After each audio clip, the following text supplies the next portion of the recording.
Había una época en que si el maestro de tu colonia te veía hacer algo mal en la calle, te regañaba, y tú te dejabas regañar, no porque tuvieras miedo, sino porque en algún lugar de tu pecho sabías que él tenía razón, y que ese regaño venía de algo genuino, de una autoridad que no se había comprado ni inventado, sino ganado año tras año frente a un grupo de niños con hambre de aprender. Lo mismo pasaba con el médico del barrio, con el boticario de la esquina, con el cura de la parroquia. Eran figuras que cargaban un peso distinto al del poder oficial, cargaban confianza, y esa confianza, que tardó generaciones en construirse, desapareció en menos de una.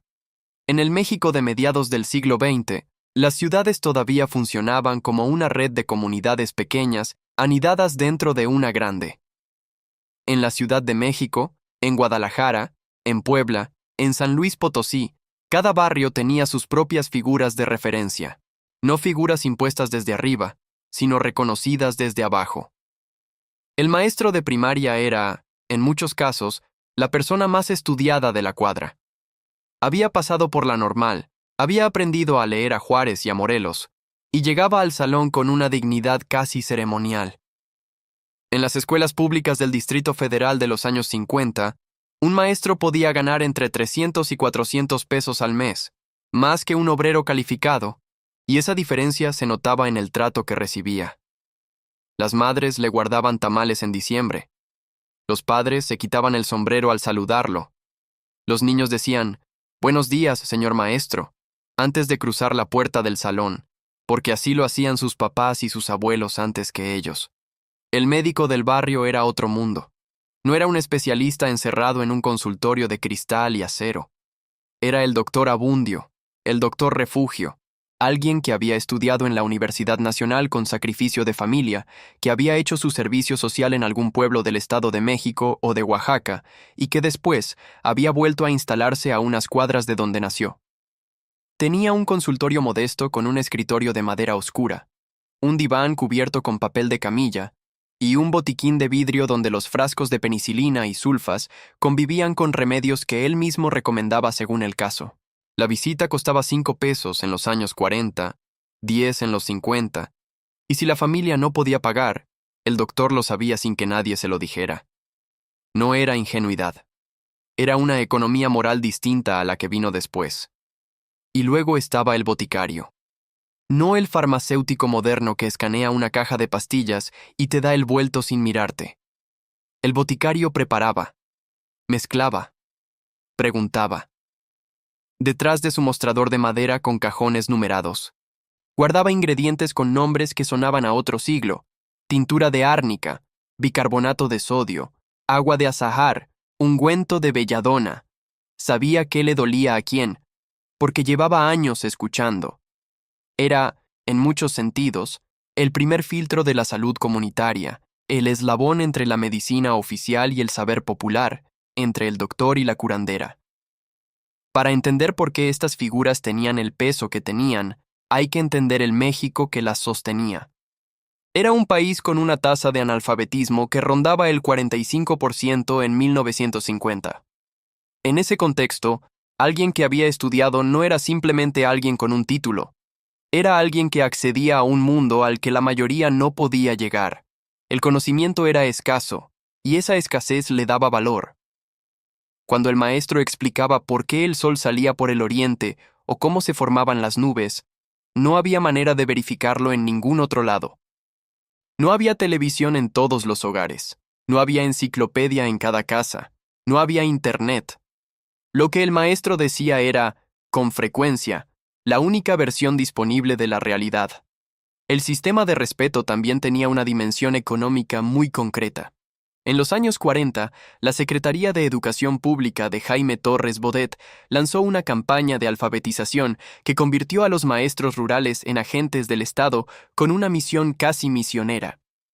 Se les daba casa, se les daba algo de tierra en algunos casos, se les daba una posición.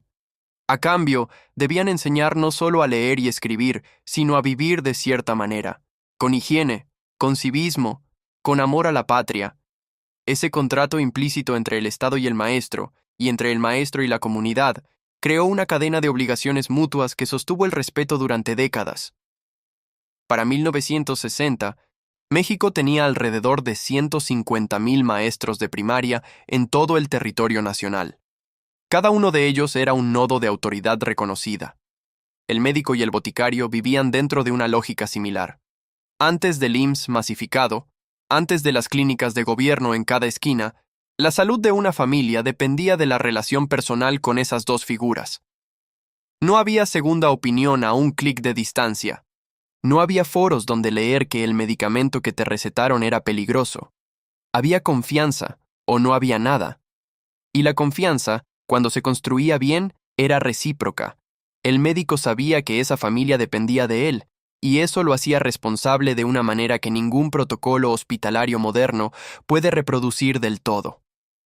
El primer temblor llegó en los años 60, aunque casi nadie lo sintió como temblor en ese momento. Lo sintió más como modernidad. El Estado mexicano, empujado por el milagro económico y por las promesas del desarrollo, empezó a expandir sus instituciones de salud y educación de una manera que cambió la escala de todo. El IMSS, creado en 1943, comenzó a tener presencia real en más ciudades a lo largo de esa década. Las clínicas del Seguro Social ofrecían atención médica a los trabajadores afiliados a un precio que ningún médico de barrio podía competir. Gratis. Para el médico del consultorio de madera y papel de camilla, esto no fue una derrota inmediata. Muchos siguieron atendiendo a quienes no tenían seguro, a los que preferían la confianza de lo conocido sobre la eficiencia de lo nuevo. Pero la grieta ya estaba abierta. En la educación, el cambio vino de la mano de la televisión. En 1968, México tenía ya varios canales transmitiendo contenido educativo y de entretenimiento. El maestro ya no era la única voz que sabía cosas. Llegó Jacobo Zabludovsky con las noticias. Llegaron los programas de álgebra y biología transmitidos por Canal 11. Llegó una nueva fuente de autoridad que no vivía en el barrio, que no se quitaba el sombrero con los vecinos, que no podía ser evaluada con los mismos criterios morales de siempre. Y junto con la televisión, llegó también algo más sutil. La idea de que el conocimiento era un bien de consumo, algo que se recibía, no algo que se construía en la relación entre maestro y alumno a lo largo de años. Para los años 70, la escena ya era claramente distinta. Las ciudades habían crecido de manera explosiva. La Ciudad de México rebasaba los 8 millones de habitantes. Las colonias nuevas que brotaban en el oriente y el norte no tenían boticarios con 70 años de historia. Tenían farmacias de cadena, Sanborns, farmacias del ahorro, después Benavides. Tenían médicos del IMSS, que atendían a 200 pacientes por turno y que no tenían tiempo ni condiciones para construir la relación de confianza lenta y acumulativa que había sostenido al médico del barrio. Esto no era culpa de nadie en particular. Era el precio de atender a un país que crecía más rápido que sus instituciones podían procesar. Lo que se fue perdiendo no fue solo la figura del maestro respetado o del médico conocido por nombre. Fue la arquitectura invisible que sostenía esas figuras. Fue la idea de que el conocimiento especializado y el servicio a la comunidad merecen una posición moral distinta. En el México de hoy, un maestro de primaria que lleva 20 años frente al grupo gana en promedio entre 8 y 12,000 pesos mensuales y es objeto de burla frecuente en redes sociales. El médico general que trabaja en una clínica del IMSS o del ICSSSTE atiende en condiciones que harían avergonzar al doctor refugio del consultorio de los años 50, sin insumos suficientes, con tiempos de consulta de 7 minutos en promedio, sin posibilidad real de conocer a sus pacientes. El boticario simplemente ya no existe como figura. Lo que hay en su lugar es un empleado de cadena farmacéutica que lee una pantalla y entrega una caja. Hay dos pérdidas que duelen de manera particular cuando uno se detiene a mirarlas. La primera es la pérdida de la intermediación humana en el conocimiento.